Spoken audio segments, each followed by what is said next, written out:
Hi friends, welcome back to Popcorn சமையல். இன்னைக்கு வெந்தய குழம்பு எப்படி செய்யறதுன்னு பார்க்க போறோம்.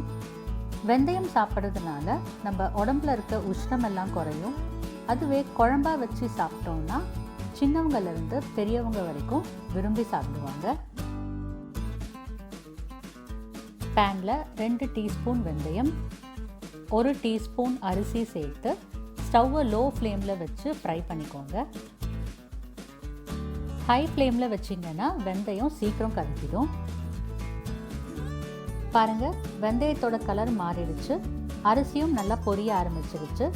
இப்போ ஸ்டவ் ஆஃப் பண்ணிவிட்டு இதை ஆறினதும் ஃபைன் பவுடராக மிக்சியில் அரைச்சிடலாம்.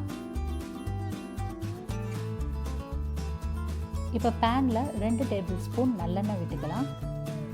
யூஸ்வலாக நம்ம வத்த குழம்பு, வெந்தய குழம்பு செய்யும் போது நல்லெண்ணெய் யூஸ் பண்ணிங்கன்னா இதோட டேஸ்ட் ரொம்ப நல்லாயிருக்கும். எண்ணெய் சூடாயிடுச்சு. இப்போ இதில் 1/2 டீஸ்பூன் கடுகு, 1 டீஸ்பூன் சீரகம், 1 டீஸ்பூன் உளுத்தம்பருப்பு, 1 டீஸ்பூன் கடலைப்பருப்பு, 1/4 டீஸ்பூன் வெந்தயம், 2 வரமிளகாய் சேர்த்து வதக்கிக்கலாம்.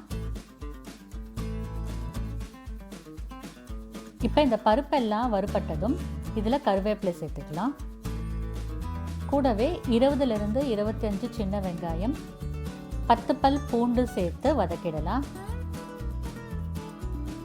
வெந்தய குழம்பு செய்யும் போது சின்ன வெங்காயம் சேர்த்துக்கிட்டோம்னா குழம்பு ரொம்ப டேஸ்டாக இருக்கும். இந்த வெங்காயம் பூண்டு எல்லாம் கொஞ்ச நேரம் வதங்கட்டும். இப்போ இதில் 1/2 டீஸ்பூன் பெருங்காயம், 1/4 டீஸ்பூன் மஞ்சள் தூள் சேர்த்துக்கலாம்.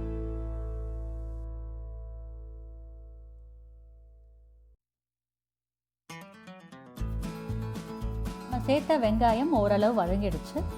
இப்போ இதில் 2 நறுக்கின தக்காளி சேர்த்துக்கலாம்.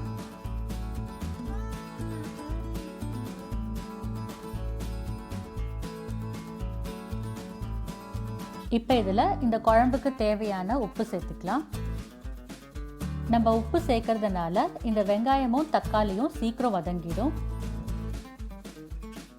இப்போ இதில் 1/2 டீஸ்பூன் மிளகாய் தூள், 2 டேபிள் ஸ்பூன் குழம்பு தூள் சேர்த்துக்கலாம்.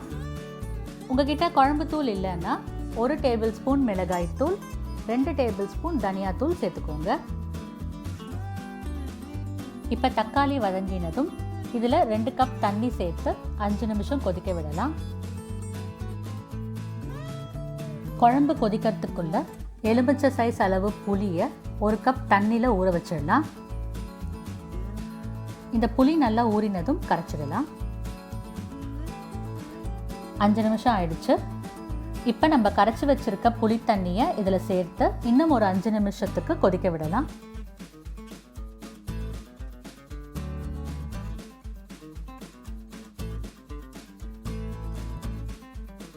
பாருங்க, குழம்பு நல்லா திக்காக இருக்கு, எண்ணெயும் மேலே பிரிஞ்சு வந்திருக்கு. இந்த ஸ்டேஜில் நம்ம அரைச்சி வச்சிருக்க வெந்தய பொடியில் 2 டீஸ்பூன் அளவு சேர்த்துக்கலாம். வெந்தய பொடி சேர்த்து குழம்ப 1 நிமிஷம் கொதிக்க விட்டால் போதும். ஓவராக கொதிக்க விட்டீங்கன்னா குழம்பு ரொம்ப கசப்பாக இருக்கும்.